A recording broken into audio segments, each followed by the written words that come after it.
Belum lama ini, Panglima TNI Jenderal Andika Perkasa membuat kebijakan yang terbilang cukup berani. Dalam suatu rapat, ia mempersoalkan larangan keturunan PKI untuk masuk mendaftar TNI dan menyatakan bahwa itu adalah bentuk penyalahgunaan aturan. Sebagian pihak menganggap hal ini adalah sebuah kemajuan untuk menghapus diskriminasi.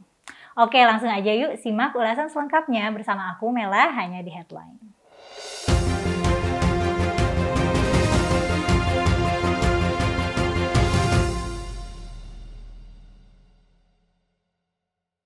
Dalam rapat penerimaan prajurit TNI tahun anggaran 2022, Jenderal Andika Perkasa mendebat salah satu anggotanya terkait pertanyaan yang tertera di layar. Pertanyaan itu berbunyi, bagaimana pendapat saudara terhadap keturunan pelaku pemberontakan komunis yang menjadi anggota TNI atau PNS TNI?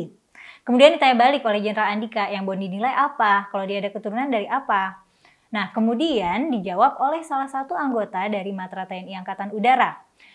Dia menjawab, pelaku yang dimaksud adalah pelaku kejadian tahun 65 sampai 66. Dijawab lagi oleh Andika, itu berarti gagal. Bentuknya apa? Dasar hukumnya apa? Personil TNI AU itu kemudian membahas TAP MPRS nomor 25 tahun 1966.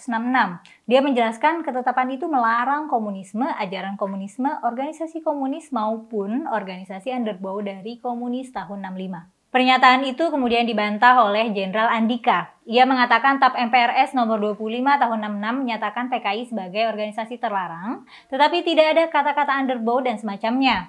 TAP MPRS nomor 25 juga menyatakan komunisme, leninisme, marxisme dianggap sebagai ajaran terlarang. Jenderal Andika kemudian mempertanyakan mengapa kemudian pertanyaan yang dibahas itu melarang keturunan PKI. Ia menghimbau untuk jangan mengada-ngada dan menegaskan bahwa dirinya adalah orang yang patuh pada perundangan.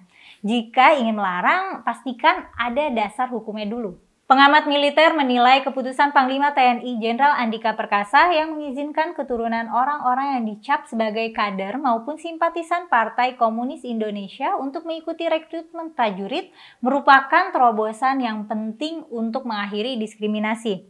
Keluarga penyintas peristiwa 1965 pun menyambut baik keputusan itu. Hoirul Fahmi, pengamat militer dari Institute for Security and Strategic Studies, mengatakan selama ini TNI masih memberlakukan ketentuan bersih lingkungan sebagai syarat untuk menjadi prajurit. Akibatnya banyak pihak mempertanyakan soal keadilan. Salah satu keluarga penyintas peristiwa 1965, Pipit Ambar Minah, mengaku senang mendengar keputusan Panglima yang sedang ramai dibicarakan itu. Pipit mengapresiasi perubahan dalam tubuh TNI ini.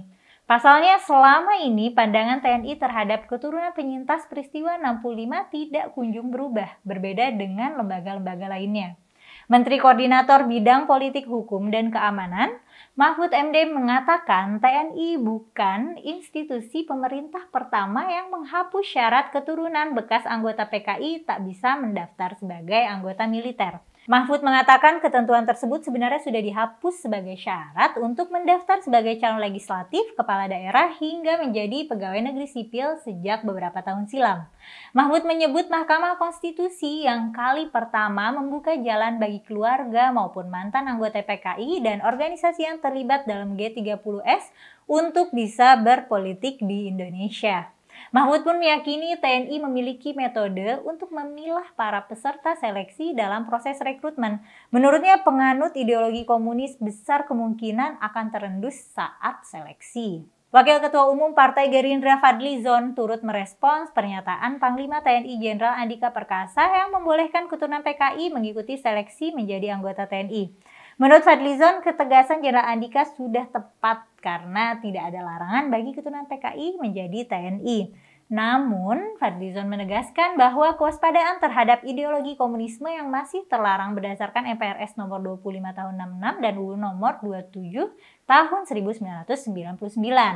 Nah, gimana nih menurut kalian seputar kebijakan membolehkan keturunan PKI mendaftar sebagai anggota TNI?